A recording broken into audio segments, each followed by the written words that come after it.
Ya, kita akan melanjutkan Bible Study kita. Hari ini kita akan khusus untuk membahas satu bagian di dalam tulah, khususnya tulah yang ketujuh.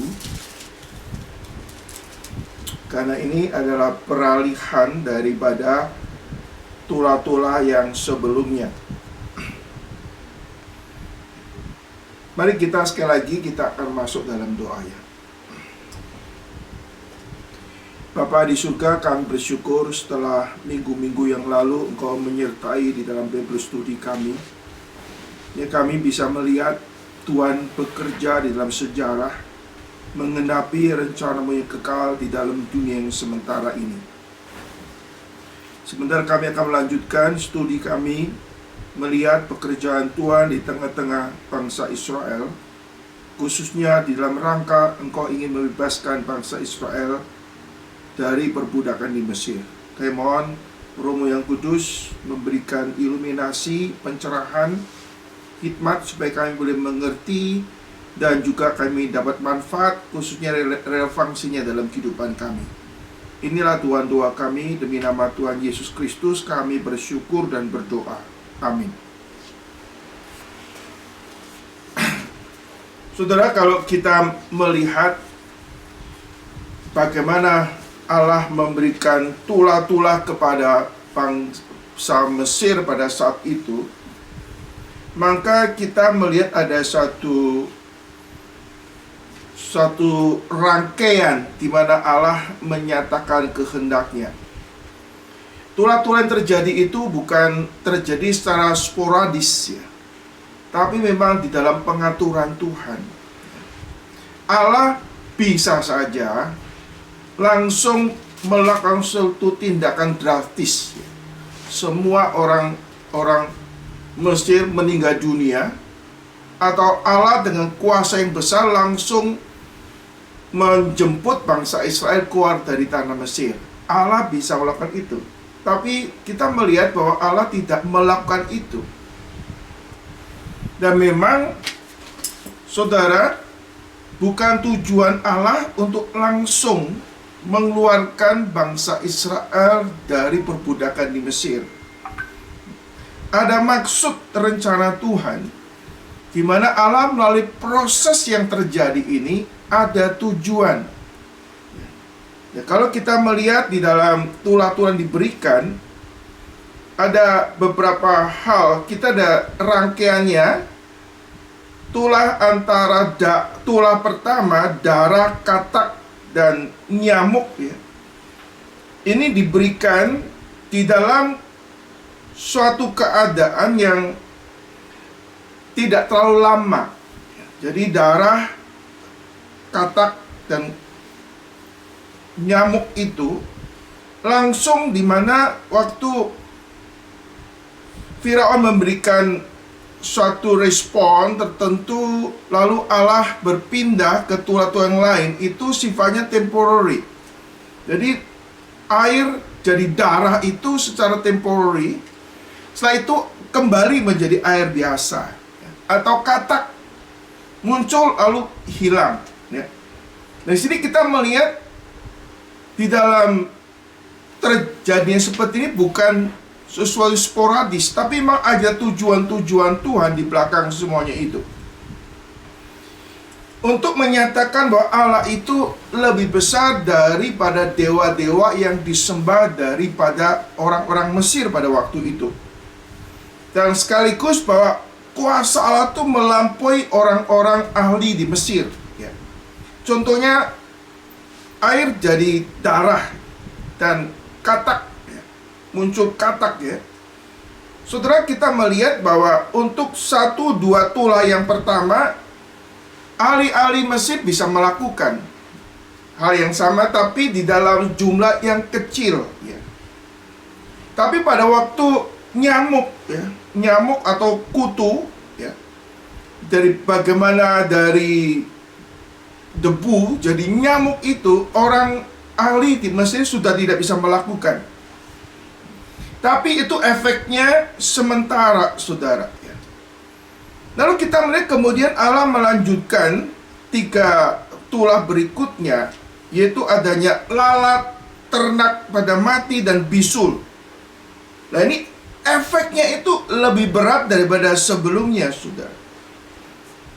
Nah, sekarang saudara kita melihat bagaimana untuk tulah di dalam bagian ketiga, tiga berikutnya, saudara, yaitu badai, ya, adanya hujan es, ya, lalu belalang dan kegelapan. Ya, kita akan melihat bagaimana di dalam tulah-tulah yang dikerjakan yang terakhir ini, yang tiga terakhir ini, ada penjelasan-penjelasan bagaimana Allah itu melakukan sesuatu untuk tujuan Tuhan sendiri. Ya, kita akan melihat di dalam tulah yang ketujuh bagaimana Allah menjatuhkan adanya hujan es, bahkan sekaligus adanya api, ya. Jadi sekaligus itu terjadi, saudara. Kita akan membaca di dalam Keluaran pasal ke-9 ayat ke-13 sampai ayat ke-21. Silakan. Berfirmanlah Tuhan kepada Musa, bangunlah pagi-pagi dan berdirilah menantikan Firaun, dan katakan kepadanya, beginilah firman Tuhan, Allah orang Ibrani, biarkanlah umatku pergi supaya mereka beribadah kepadamu. Sebab sekali ini aku akan melepaskan segala tulahku terhadap engkau sendiri, terhadap pegawai-pegawaimu dan terhadap rakyatmu, dengan maksud supaya engkau mengetahui bahwa tidak ada yang seperti aku di seluruh bumi. Bukankah sudah lama aku dapat mengacungkan tanganku untuk engkau dan rakyatmu dengan penyakit sampar, sehingga engkau terhapus dari atas bumi. Akan tetapi inilah sebabnya aku membiarkan engkau hidup, yakni supaya memperlihatkan kepadamu kekuatanku, dan supaya namaku dimasyhurkan di seluruh bumi. Engkau masih selalu menghalangi umatku, sehingga engkau tidak membiarkan mereka pergi. Sesungguhnya besok kira-kira waktu ini aku akan menurunkan hujan es yang sangat dahsyat, seperti yang belum pernah terjadi di Mesir, sejak Mesir dijadikan sampai sekarang ini. Oleh sebab itu, ternakmu dan segala yang kau punyai di padang, suruhlah dibawa ke tempat yang aman. Semua orang dan segala hewan yang ada di padang dan tidak pulang berkumpul ke rumah akan ditimpa oleh hujan es itu, sehingga mati. Maka siapa di antara para pegawai Firaun yang takut pada firman Tuhan, menyuruh hamba-hambanya serta ternaknya lari ke rumah. Tapi siapa yang tidak mengindahkan firman Tuhan, meninggalkan hamba-hambanya serta ternaknya di padang. Ya, saudara, kita melihat di sini, saudara, bagaimana di dalam tulah yang ke-7 ini, yaitu hujan es, Allah memberikan beberapa penjelasan, ya. Kenapa Allah perlu melakukan beberapa tulah, padahal dia mampu melakukan satu kali aja, mereka mati semua, itu langsung selesai masalahnya. Seperti dikatakan di dalam ayat ke-15, bukankah sudah lama aku dapat mengacungkan tanganku untuk membunuh engkau dan rakyatmu dengan penyakit sampar, sehingga engkau terhapus dari atas bumi ini. Jadi Allah bisa saja langsung membuat bangsa Mesir dan Firaun serta orang-orangnya langsung mati semua dengan penyakit sampar, tapi Allah tidak melakukan. Allah bisa langsung membebaskan orang Israel dari perbudakan di Mesir, karena Allah itu Allah yang Maha Kuasa. Berbagai macam cara Allah bisa melakukan, tetapi saudara, kita melihat Allah tidak melakukan. Allah Maha Kuasa, tapi dia juga berdaulat. Allah tidak melakukan segala sesuatu tanpa maksud, tanpa tujuan. Allah bukannya juga melakukan sesuatu hanya untuk menunjukkan kemahakuasaannya atau show force. Nah, di sini saudara, kenapa Allah tidak langsung mengerjakan ini? Maka saudara, ada penjelasan ayat yang disampaikan Tuhan ini. Di sini ada dua ayat yang penting, ya. Yang pertama ayat ke-14. Di sini katakan, sebab sekali ini aku akan melepaskan segala tulahku terhadap engkau sendiri, terhadap pegawai-pegawaimu, terhadap rakyatmu, dengan maksud supaya engkau mengetahui bahwa tidak ada yang seperti aku di seluruh bumi. Jadi saudara, Allah ingin menunjukkan tidak ada seperti aku, atau nggak ada Allah lain di hadapanku. Ya. Maka nanti ini menjadi dasar alasan yang penting sekali supaya orang-orang Israel pada waktu di tanah perjanjian, mereka jangan ada ilah lain di depan Tuhan. Sehingga suatu pelajaran rohani ini, saudara, ingin dinyatakan kepada orang-orang Mesir, gak ada Allah ya, seperti Allah orang Israel. Ya, di sini katakan,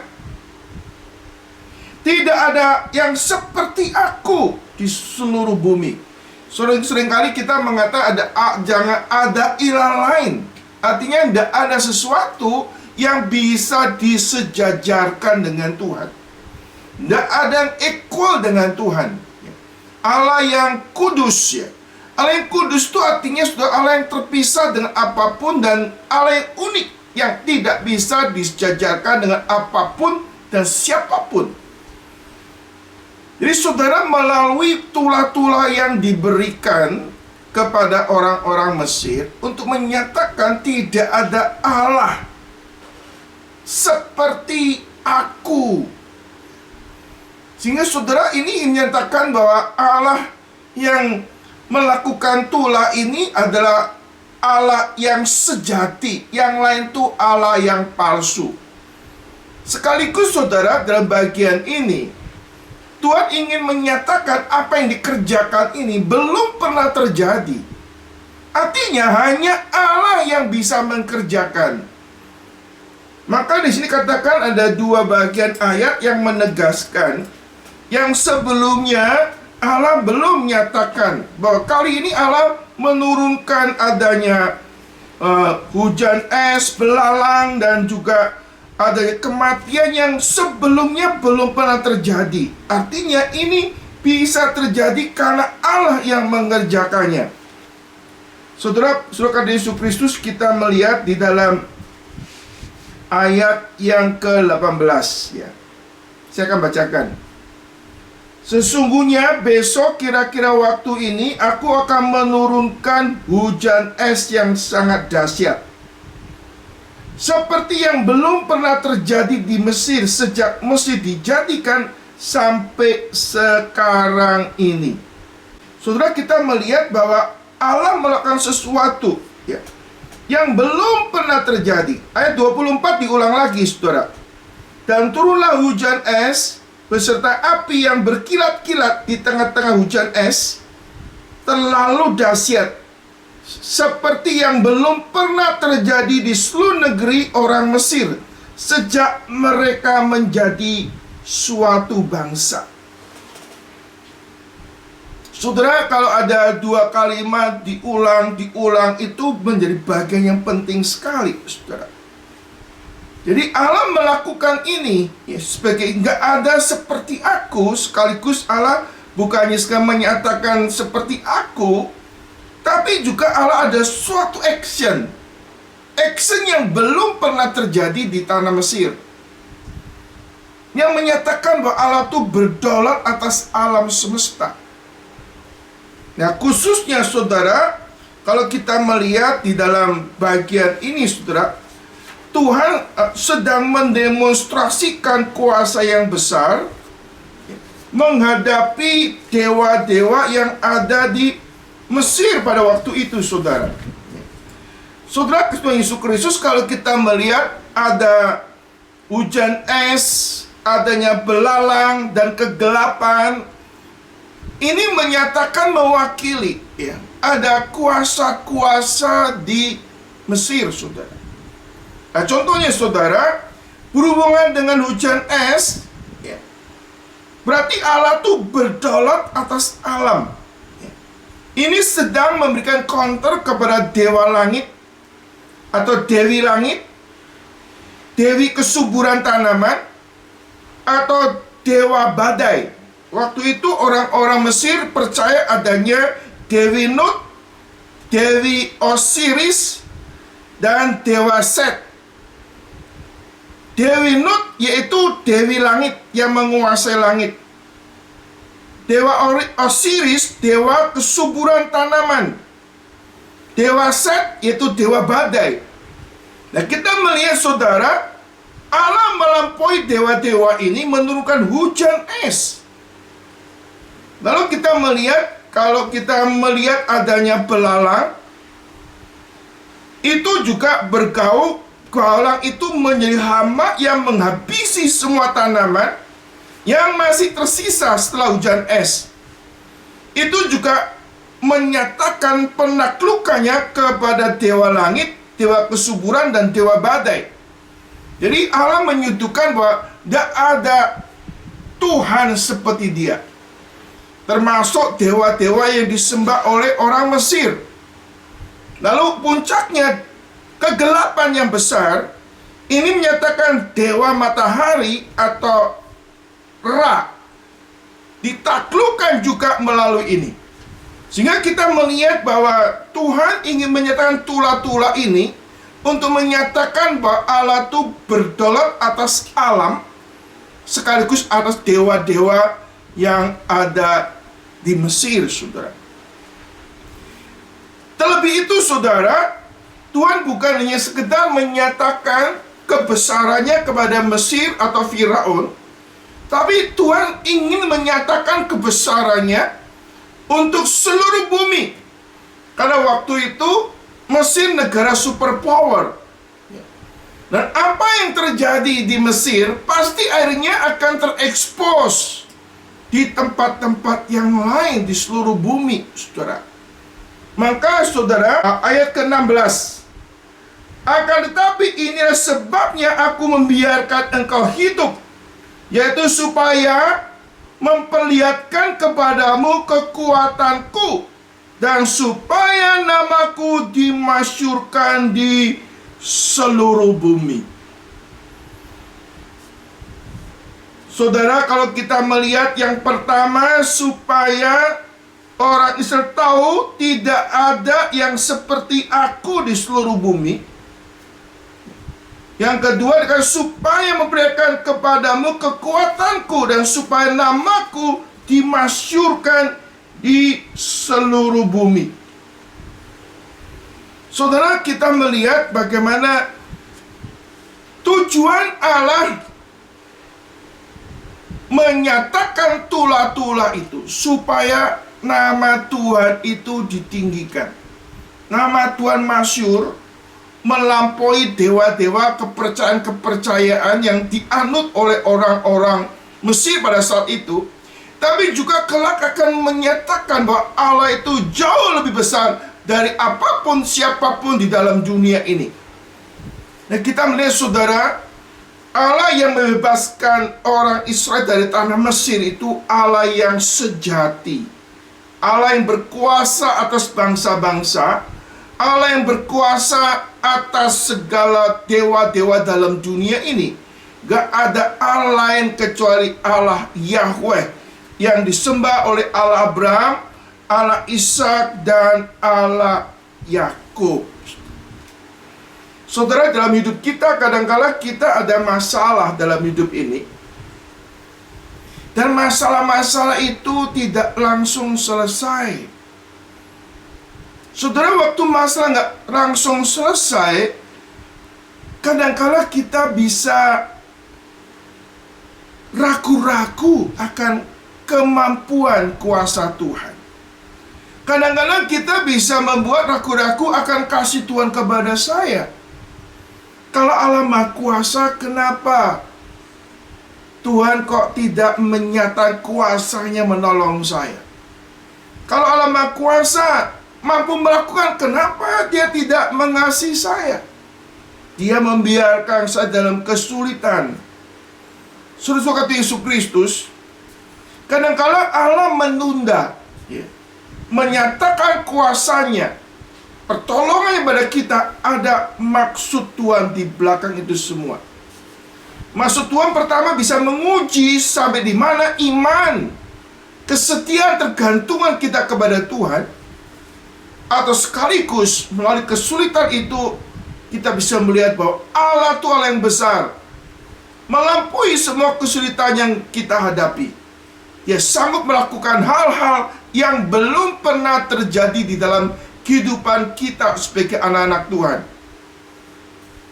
Saudara, kalau kita melihat, saudara, dalam sejarah Allah, ya, waktu melakukan tindakan, kadang-kadang jarang Allah tuh mengulang tindakannya. Selalu baru, progres, bertahap.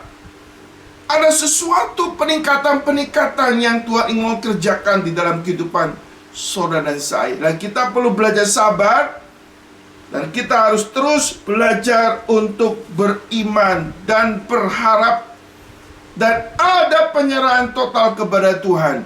Saya pada saatnya kita boleh melihat bahwa Allah itu sungguh Allah yang maha besar. Saudara, perhatikan di sini, saudara, bahwa Allah bekerja di dalam suatu proses. Dan di dalam proses ada maksud Tuhan tersembunyi. Dan kita perlu belajar untuk hal ini. Saudara, kita melihat waktu Tuhan menyatakan tulah kepada Firaun dan orang Mesir, kita melihat Allah memberi kesempatan khususnya pada Firaun untuk berespon, untuk berikan tanggapan kepada apa yang Tuhan mau lakukan di dalam kehidupannya. Tapi kita melihat, saudara, seolah-olah waktu Musa menghadapi Firaun, seolah-olah Firaun itu sedang mempermainkan Tuhan. Apa itu arti mempermainkan Tuhan? Waktu Allah memberikan tulah, lalu Firaun berdoa, minta didoakan supaya tulah itu disingkirkan dengan janji orang Israel akan dilepaskan. Tapi kita melihat, saudara, setelah tulah itu boleh kata dihentikan oleh Musa, apa yang dilakukan oleh Firaun? Firaun tetap kekeh tidak mau mentaati Tuhan. Berarti seolah-olah, saudara, Firaun itu mempermainkan Tuhan. Saudara, di samping itu kita melihat sepertinya Firaun itu yang mengendalikan situasi yang ada. Tapi saudara, Alkitab ingin memberitahu kepada kita, sebenarnya, saudara, siapakah Firaun yang bisa mengendalikan situasi, yang bisa mempermainkan Tuhan? Sebetulnya justru sebaliknya, saudara. Allah bertolak atas segala sesuatu. Secara manusia kadang-kadang orang jahat begitu berkuasa, begitu mengendalikan, begitu powerful. Tapi sesungguhnya, saudara, Allah lah yang berdaulat atas segala sesuatu. Sepertinya, saudara, Allah hanya sedang menonton bagaimana manusia itu mau bertingkah laku. Tapi semua tingkah laku yang terjadi di dalam kolong langit itu, semua di dalam kontrol Tuhan. Allah yang berdaulat atas segala sesuatu, termasuk Allah berdaulat atas Mesir dan segala kuasanya.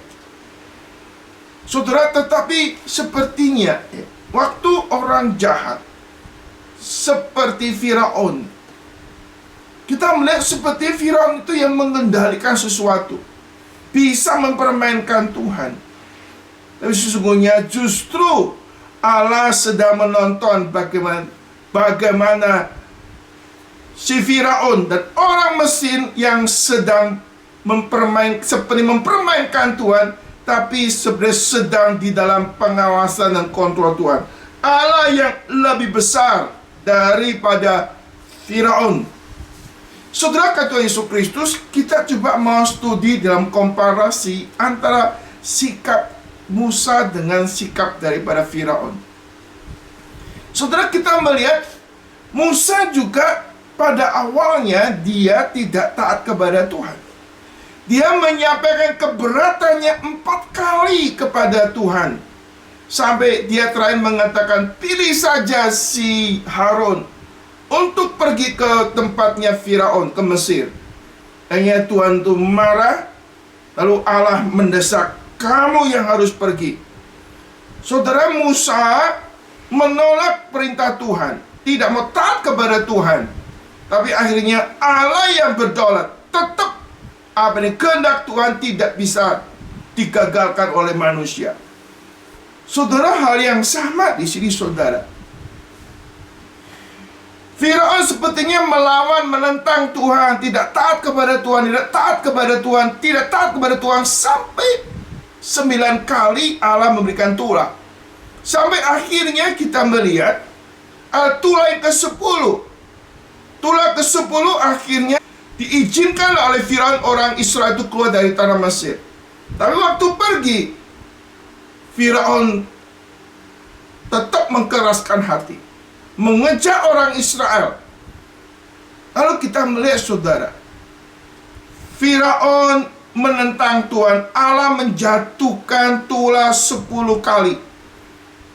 Itu pun tetap tidak mau taat kepada perintah Tuhan. Akhirnya kita melihat Firaun dan tentaranya harus mati di laut, tenggelam di laut. Saudara, kita melihat, saudara, kalau Allah sudah berkehendak, siapa yang bisa melawan kehendak Tuhan? Allah berdoa atas segala sesuatu. Saudara, ada perbedaan antara sikap Musa dengan sikap daripada Firaun. Saudara, di dalam pihak Tuhan, kehendak Tuhan atas Musa bagaimanapun juga tidak bisa dilawan oleh Musa. Musa harus taat. Bahkan hampir-hampir Musa mau dibunuh oleh Tuhan karena tidak hidup seperti yang Tuhan kehendaki, yaitu tidak menyunatkan anaknya. Tapi dua-duanya ada sempat menolak, tapi kehendak Tuhan tidak bisa ditolak oleh manusia. Meskipun demikian, kita melihat adanya sepertinya tanggung jawab manusia, atau Allah memberikan kesempatan manusia itu bergumul dan berespon. Saudara, kita melihat yang pertama, perbedaan Musa sama Harun. Apa perbedaannya, saudara? Perbedaannya, kalau Musa menolak disertai sikap yang inferior. Dia rasa nggak layak, dia rasa nggak sanggup melakukan tugasnya Tuhan. Dia dengan sikap inferioritasnya, dia menolak, tidak taat kepada Tuhan. Tetapi saudara, Firaun lain. Firaun memiliki sikap yang superior. Superioritasnya, status dia sebagai raja, yang seperti dia sudah punya kepercayaan dewa-dewa, dia melawan Tuhan, tidak taat kepada Tuhan dengan sikap superioritasnya. Tapi kita melihat endingnya Allah yang berdaulat. Kehendak Tuhan itu pasti terjadi. Manusia tidak bisa menggagalkan kehendak Tuhan. Allah berdaulat juga melakukan rencana kehendaknya. Tak seorang pun bisa menghalangi kehendak Tuhan. Bahkan Allah bisa pakai alam semesta, bisa pakai gejala-gejala alam untuk melakukan kehendaknya di bumi seperti di surga. Saudara, setiap kita hari Minggu, kita boleh menyatakan pengakuan iman, aku percaya kepada Allah, Bapa yang Maha Kuasa, pencipta langit dan bumi. Saudara, sekarang dinyatakan, saudara, di dalam peristiwa yang ada di Mesir, dengan tulah-tulah dijatuhkan, menunjukkan Allah itu Maha Kuasa. Allah bisa memerintahkan binatang, Allah bisa memerintahkan akan alam ini untuk melakukan kehendaknya, karena Dia Allah yang Maha Kuasa. Saudara, kita melihat saudara, Musa dengan inferioritasnya, rendah dirinya ini nggak taat sama Tuhan. Saudara, kita harus belajar, walaupun kadang-kadang Tuhan kasih tugas yang berat, yang melebihi kemampuan kita. Kalau Tuhan mau kita melakukan, taat saudara. Allah akan menyertai, Allah akan memampukan kita. Sisi lain, kita jangan rasa superior, maunya sendiri. Kita seperti Firaun, kita mempermainkan Tuhan. Orang mempermainkan Tuhan, Allah tidak membiarkan dirinya dipermainkan. Pada saatnya Allah akan bertindak, menyatakan kekuasaan kepada kita, sehingga kita akhirnya tidak bisa berkutik di hadapan Tuhan. Nah, di dalam kemakuasaan Tuhan, sepertinya Allah mesti memberikan ruang. Bagaimana manusia berespon, bagaimana manusia itu bertanggung jawab. Allah di dalam menyatakan kekuasaan kedaulatannya bukan dengan cara yang brutal, bukan cara yang diktator, sehingga sepertinya manusia itu tidak ada ruang untuk berespon dan bertanggung jawab. Kita melihat kepanjang sabaran Tuhan sampai 10 kali toleransi kepada Firaun dan orang Mesir, supaya mereka taat mau dengar firman Tuhan, taat mendengar firman Tuhan. Tapi mereka mempermainkan Tuhan, nggak taat. Lalu akhirnya dia harus menanggung akibat terhadap ketidaktaatannya itu. Allah memberitahu, kalau kamu taat, aku akan menyingkirkan ular ini. Kalau kamu nggak taat, kamu akan terima akibatnya. Allah sudah memberikan, artinya sepertinya Allah itu memberikan ruang bagi manusia untuk berespon, untuk bertanggung jawab. Sudah kata Yesus Kristus, di sini kita melihat saudara, Allah di dalam kemakuasaannya, Allah dalam kedaulatannya tidak menghapus tanggung jawab manusia untuk berespon. Dan respon apapun yang dilakukan oleh manusia, itu pun di dalam kedaulatan Tuhan, tidak bisa menggagalkan rencana Tuhan. Sesuai kata Yesus Kristus, dari peristiwa ini saudara, kita melihat tujuan akhir Allah melakukan segala kuasa kedaulatannya, supaya nama Tuhan itu dimuliakan, supaya manusia itu hormat dan takut kepada Tuhan. Sudah kata Yesus Kristus, kita melihat antara Firaun dan Musa. Saudara, waktu Musa memberitahu kepada Firaun, kita melihat ada bijaksana Musa waktu memberitahu kepada Firaun. Saudara, Tuhan memberitahu pada Musa bahwa aku mengkeraskan, setelah sekian waktu Firaun mengkeraskan hati, maka pada saatnya Allah mengeraskan hati Firaun.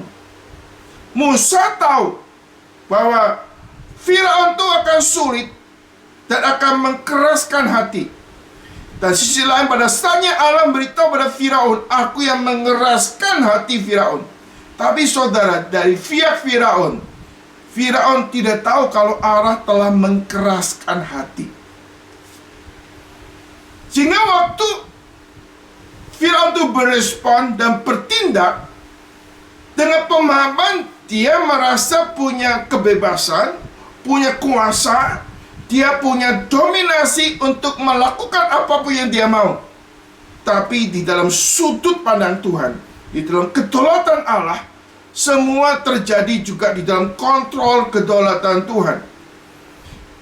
Maksud Tuhan menyembunyikan hal ini hanya diberitahu kepada Musa, supaya apa yang dialami oleh Firaun dan orang Mesir itu tanggung jawab sepenuhnya Firaun dan orang Mesir. karena ketidaktaatannya, mereka menyalahgunakan kebebasannya untuk melawan Tuhan, lalu terima akibatnya. Mereka nggak bisa menyalahkan Tuhan. Saudara, kita melihat adanya sesuatu hal yang memang paradok, tetapi kita melihat Allah berdaulat atas segala sesuatu, dan manusia diberikan suatu tanggung jawab untuk berespon kepada Tuhan. Dan hasil akhirnya manusia harus bertanggung jawab sepenuhnya. Sisi lain, hasil akhirnya Allah berdaulat atas segala sesuatu. Sisi lain, saudara, kita melihat di dalam aspek daripada Musa. Saudara, Musa melihat dinamika pekerjaan Tuhan, saudara. Allah menetapkan segala sesuatu yang akan terjadi di dalam kehidupan daripada Firaun. Tapi kita melihat Allah memberikan tanggung jawab untuk Musa melakukan dan untuk berdoa kepada Tuhan. Allah betul melakukan segala sesuatu, tetapi Allah mau memakai Musa untuk melakukan kehendaknya. Di sini ada bagian tanggung jawab Musa untuk mentaati kehendak Tuhan. Tanggung jawab Musa untuk berdoa kepada Tuhan. Sehingga di sini, saudara, kedaulatan Allah tidak menghapus tanggung jawab kita untuk berusaha. Kedaulatan Allah tidak pernah menghapus tanggung jawab untuk kita berdoa. Kita berdoa karena kita tahu Allah itu Maha Kuasa. Kita berdoa kita tahu Allah itu berdaulat, mampu melakukan segala sesuatu yang ajaib yang kita pikir tidak bisa. Di sini, saudara, kita melihat keindahan daripada kitab di dalam Keluaran ini, saudara. Allah Maha Kuasa, Allah berdaulat, tapi Allah tidak pernah menghapus tanggung jawab kita untuk melakukan kehendak Tuhan, untuk berdoa kepada Tuhan, untuk menyaksikan kebesaran Tuhan lewat kehidupan saudara, bahkan lewat doa-doa saudara. Saudara, karena Yesus Kristus, Firaun seringkali mengatakan, aku sungguh bersalah, aku berdosa. Lalu minta didoakan oleh Musa supaya Tuhan mencabut tulah-tulahnya. Dan Musa berdoa kepada Tuhan dan Allah menjawab doa kepada Musa. Di sini, saudara, kita melihat dinamika kehidupan orang-orang percaya, saudara. Kita ada bagian kita bertanggung jawab kepada Tuhan, mentaati perintah Tuhan, berdoa kepada Tuhan. Dan terakhir, biarlah kehendak Tuhan yang jadi, dan kiranya nama Tuhan yang dipermuliakan. Saudara, dalam bagian ini juga kita akan melihat bagaimana Tuhan memberikan perlakuan khusus kepada orang Israel. Artinya, pada waktu Allah melakukan suatu tulah atau miracle yang besar, itu terkontrol, gak sporadis, bukan sesuatu yang gak punya arah. Ada maksud Tuhan. Coba kita membaca, saudara, kita baca lagi ayat ke-22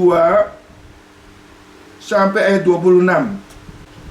Berfirmanlah Tuhan kepada Musa, ulurkanlah tanganmu ke langit, supaya hujan es turun di seluruh tanah Mesir, menimpa manusia dan binatang, dan menimpa tumbuh-tumbuhan di padang tanah Mesir.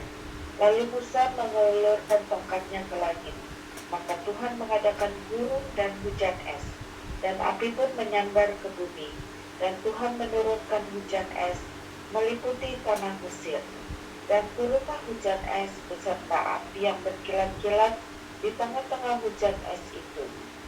Terlalu dahsyat, seperti yang belum pernah terjadi di seluruh negeri orang Mesir, sejak mereka menjadi suatu bangsa. Hujan es itu menimpa binatang segala sesuatu yang ada di padang, di seluruh tanah Mesir, dari manusia sampai binatang. Juga segala tumbuh-tumbuhan di padang ditimpa binasa oleh hujan itu, dan segala pohon di padang ditumbangkannya. 26. Hanya di tanah Goshen, tempat kediaman orang Israel, tidak ada turun hujan es. Saudara, kita melihat Ya, berfirmanlah Tuhan kepada Musa, ulurkanlah tanganmu ke langit supaya hujan es turun. Ulurkanlah tanganmu ke langit. Lalu Musa mengulurkan tongkatnya ke langit, maka Tuhan mengadakan guru dan hujan es, dan api pun menyambar bumi. Saudara, kita melihat Allah minta Musa itu mengulurkan tangannya ke langit. Saudara, Allah bisa aja langsung turunkan hujan es, langsung turunkan api, bisa langsung. Tapi kita melihat Tuhan tidak melakukan langsung. Tuhan memakai Musa untuk melakukan, saudara. Saudara, kita sebagai orang-orang percaya, saudara, kita ada rekan sekerja Allah. Allah minta kita melakukan sesuatu menurut kehendak Dia. Dia minta untuk kita berdoa. Dia minta untuk kita bekerja. Waktu kita minta, waktu kita bekerja, saudara, Tuhan ingin bekerja melalui dan di dalam kehidupan saudara. Saudara, kadang-kadang dalam hidup kita ini, kita miskin dengan pengalaman kehadiran Tuhan, pengalaman campur tangan Tuhan. Oleh karena kita ini nggak mau dengar firman, kita tidak mentaati firman, kita tidak berdoa kepada Tuhan, jadi kita mengalami kemiskinan menyaksikan kehadiran dan campur tangan Tuhan. Tuhan berfirman, ulurkanlah tanganmu ke langit supaya hujan es turun. Kita melihat Musa mengulurkan tongkatnya ke langit, maka Tuhan mengadakan guru dan hujan es. Artinya Allah bekerja di dalam dan melalui doa kita, doa-doa kita, saudara. Kita berdoa segala sesuatu yang sesuai dengan kehendak Tuhan. Lalu Allah melakukan segala sesuatu melalui doa-doa kita. Sehingga ada teolog mengatakan doa adalah sarana rohani. Kita boleh mengalami Tuhan di dalam kehidupan saudara dengan saya. Kemarin waktu saya berkhotbah, saudara, Josh Muller berdoa. Waktu dia mau berangkat dengan kapalnya, nakoda mengatakan, tidak mungkin kita bisa sampai ke tempat tujuan pagi hari karena kabut begitu tebal. Maka si Josh mengatakan, tidak, kita pasti bisa sampai ke sana. Mari kita berdoa.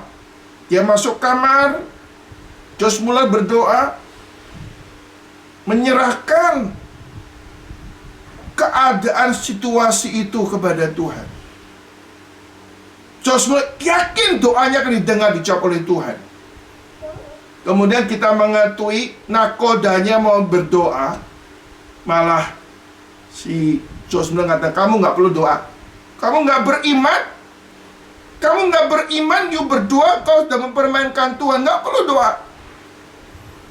Waktu Josh Muller nakodanya keluar dari kamar, di kapal itu, mereka kaget, khususnya nakodanya. Awan kabut tebal yang menutupi perahu itu sudah menyingkir semua. Saudara, ini bukan berarti kita bisa sembarangan berdoa langsung dijawab Tuhan. Tidak, saudara. Kita tidak boleh mempermainkan Tuhan juga. Saudara, ini pelajaran rohani yang penting sekali, saudara. Lalu kita melihat Allah waktu melakukan apa yang Dia katakan, kita melihat apa yang difirmankan Tuhan itu tidak terjadi. Pasti terjadi. Aspek lain kita melihat, hanya di tanah Goshen, tempat kediaman orang Israel, tidak ada turun hujan es. Di sini kita melihat ada providensi Tuhan yang khusus kepada orang Israel. Saudara, kata Yesus Kristus, dalam hidup kita, memang di dalam banyak aspek kita boleh mengalami kehidupan yang tidak ada dispensasi dengan orang yang hidup di dalam dunia ini. Memang betul. Tapi dalam beberapa aspek ada dispensasi Tuhan. Nah, harusnya ada pengalaman yang personal. Engkau melihat bagaimana Allah itu melindungi, menyertai engkau secara private, secara spesial dalam kehidupan saudara. Orang Israel di tengah-tengah badai tulah yang begitu luar biasa, mereka dilindungi oleh Tuhan, dipelihara oleh Tuhan. Saudara, dalam situasi apapun dalam hidup kita, kita harus yakin Tuhan itu hidup, Maha Kuasa, berdaulat. Tidak ada sesuatu pun yang akan menimpa kita di luar kontrol dan izin Tuhan. Dan sekalipun itu terjadi berapa beratnya, saudara, tetap ada maksud tujuan Tuhan. Supaya lewat semua peristiwa itu, kita boleh mengenal tidak ada Allah lain seperti Tuhan kita. Dan supaya nama Tuhan dimasyurkan di dalam kehidupan saudara dan saya.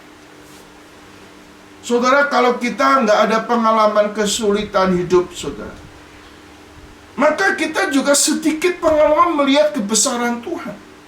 Bahkan kesulitan yang besar itu hanya kesempatan engkau menyaksikan kuasa Tuhan yang besar. Ini kesempatan engkau boleh dipakai Tuhan secara extraordinary. Sehingga di dalam kehidupan orang Kristen tidak ada sesuatu hal yang menakutkan kita. Karena semua dalam kendali Tuhan, dalam kedaulatan Tuhan, Allah yang Maha Kuasa yang berdaulat itu. Hanya di tanah Goshen, tempat kediaman orang Israel, tidak ada turun hujan es di situ. Kita lanjutkan ayat 27 sampai dengan ayat 33. Silakan seorang membaca. Lalu Firaun memanggil Musa dan Harun serta berkata kepada mereka, "Aku telah berdosa sekali pribadiku yang benar, tapi aku dan rakyatku pula yang bersalah. Doalah kepada Tuhan, guru yang sangat dahsyat dan hujan es itu terjadi. Maka aku akan membiarkan kamu pergi. Tidak usah kamu tinggal lebih lama lagi." Dan berkatalah Musa kepadanya, "Sekeluar aku dari kota ini, aku akan mengembangkan tanganku kepada Tuhan. Guru akan berhenti dan hujan es tidak akan turun lagi, supaya engkau mengetahui bahwa bumi adalah milik Tuhan. Tetapi tentang engkau dan para pegawai, aku tahu bahwa kamu belum takut kepada Tuhan Allah. Tanaman rami dan jelai telah tertimpa binasa, sebab jelai itu sedang bergulir dan rami itu sedang berbunga. Tetapi gandum dan sekoi tidak tertimpa binasa, sebab belum lagi musim. Lalu keluarlah Musa dari kota itu meninggalkan Firaun. Dikembangkannya tangannya kepada Tuhan, maka berhentilah bumi dan hujan es, dan hujan tidak tercurah lagi. Saudara, kita melihat ya, bagaimana sikap hati daripada si Firaun kepada Tuhan. Kita melihat sepertinya dia sangat rohani sekali. Aku telah berdosa sekali ini. Tuhan itu benar, tetapi aku dan rakyatku yang bersalah. Berdoalah kepada Tuhan, guru yang sangat dahsyat, hujan es sudah cukup, maka aku akan biar kamu pergi dan tidak usah tinggal tidak lama lagi. Saudara, sekilasnya sangat rohani sekali, saudara. Tapi saudara, Musa sebagai seorang yang memiliki kepekaan rohani, dia tahu, dia bisa baca hati daripada Firaun, saudara. Maka dikatakan tetapi tentang engkau dan para pegawaimu, aku tahu bahwa kamu belum takut kepada Tuhan Allah. Saudara, mereka belum takut, belum mengakui betul-betul Tuhan itu berdaulat dalam hidupnya. Artinya saudara, hanya keluar bukan keluar dari hati, ngaku salah dan mau taat kepada Tuhan. Banyak orang yang ngaku salah, minta berdoa, minta pengampunan Tuhan, tapi sebetulnya hatinya belum berubah betul-betul. Saudara-saudara Tuhan Yesus Kristus, hal ini terlihat di dalam ayat ke-34 sampai 35. Saya akan bacakan di sini.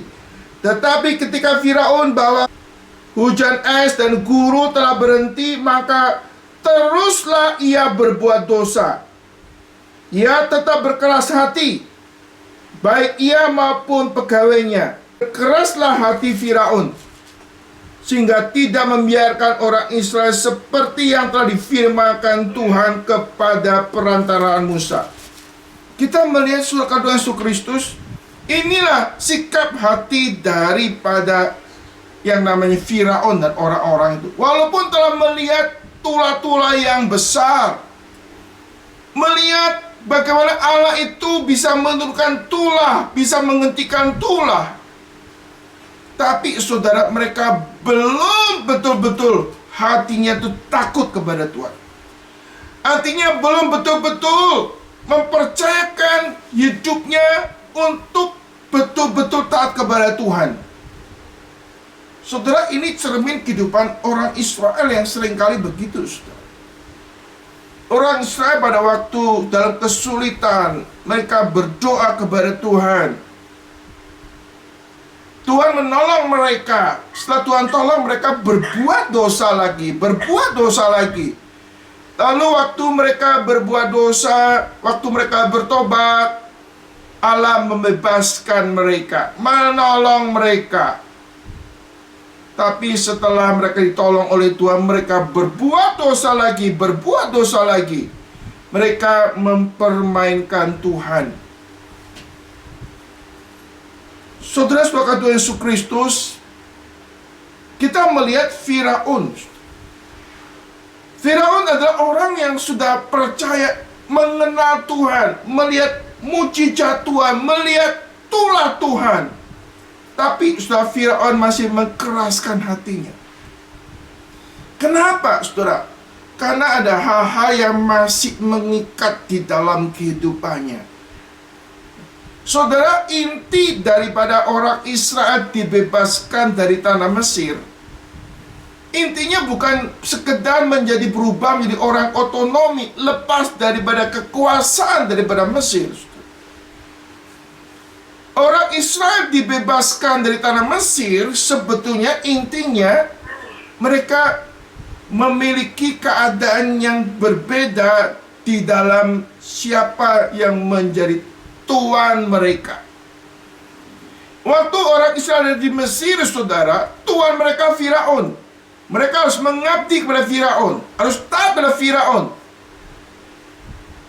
Maka Yesus Kristus, waktu mereka dibebaskan dari perbudakan di Mesir, sekarang Tuhan mereka yaitu Yahweh. Tuhan mereka adalah Allah yang telah menebus mereka. Sehingga Tuhan mengatakan, kalau engkau keluar dari tanah Mesir untuk beribadat dan melayani Tuhan, mengabdi kepada Tuhan. Orang Israel dibebaskan dari perbudakan di Mesir, supaya mereka mulai hari itu mau mempersembahkan hidupnya kepada Tuhan, menjadi milik Tuhan dan mengabdi kepada Tuhan. Demikian juga, saudara, inti daripada Allah menyatakan diri kepada Firaun bukan hanya sekedar supaya Firaun itu membebaskan bangsa Israel, tapi saudara, ada tuntutan yang lebih daripada itu, supaya Firaun mengakui satu-satunya Allah yang layak disembah, satu-satunya Allah yang ditaati, yaitu Tuhan Allah Israel, saudara. Nah, ini yang sulit, saudara. Bagaimana dia meninggalkan berhala-berhala di Mesir, sekarang harus menyembah Allah yang disembah oleh budak-budak. Maka ini gengsinya besar sekali, saudara. Maka Musa mengatakan, kamu belum betul-betul takut kepada Tuhan. Belum betul-betul menempatkan Tuhan di atas dewa-dewa yang lain. Belum betul-betul mau mengabdi dan mentaati firman Tuhan. Saudara, Allah adalah Allah yang hidup, Allah yang berdaulat. Ini suatu pelajaran rohani, saudara. Bukannya untuk Firaun, bukannya untuk Musa, bukan untuk orang Israel, tapi untuk kita. Kita mendapatkan Tuhan itu sebagai apa? Tuhan itu siapa dalam hidup kita?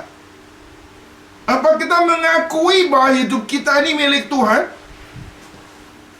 Dia betul atas hidup kita, dan kita harus mentaati kehendak Tuhan sepenuhnya? Atau kita hanya sekedar saja percaya kepada Tuhan? Seperti kadang-kadang kita mempersamakan Tuhan dengan dewa-dewa dan ilah-ilah lain. Bukan satu-satunya Allah yang layak disembah, yang layak ditakuti, dihormati oleh kita sebagai anak-anak, sebagai orang-orang percaya. Saudara, waktu saya coba merenungkan bagian ini, saudara, ini suatu pengalaman rohani yang luar biasa dalam kehidupan Musa. Dia boleh menjadi mediator, menjadi orang yang dipakai Tuhan untuk menyatakan kehadiran Tuhan di tengah-tengah orang yang belum percaya, sekaligus untuk meyakinkan orang-orang percaya, orang-orang Israel, untuk mereka boleh menyembah Tuhan betul-betul sebagai Tuhan satu-satunya yang layak ditakuti dan dihormati, layak dengar suaranya. Saudara, kiranya PA pada malam hari ini bisa memberikan suatu pengertian rohani yang memadai untuk kita belajar mempercayakan hidup kita kepada Tuhan, Allah yang berdaulat, Allah yang maha kuasa atas hidup saudara dan saya. Aspek lain, saudara, kita belajar kedaulatan Allah tidak pernah mengurangi atau menghapus tanggung jawab manusia. Allah berdaulat, manusia bertanggung jawab. Kedaulatan Allah tidak mengurangi peran kita untuk melakukan kehendak Tuhan dan berdoa kepada Tuhan. Waktu kita melayani, kita mewujudkan apa yang direncana Tuhan. Waktu kita berdoa, kita boleh melihat doa sarana anugerah Allah. Kita mulai melihat Allah bekerja di dalam dan melalui doa-doa kita. Kiranya firman Tuhan memberkati dan menguatkan kita semua.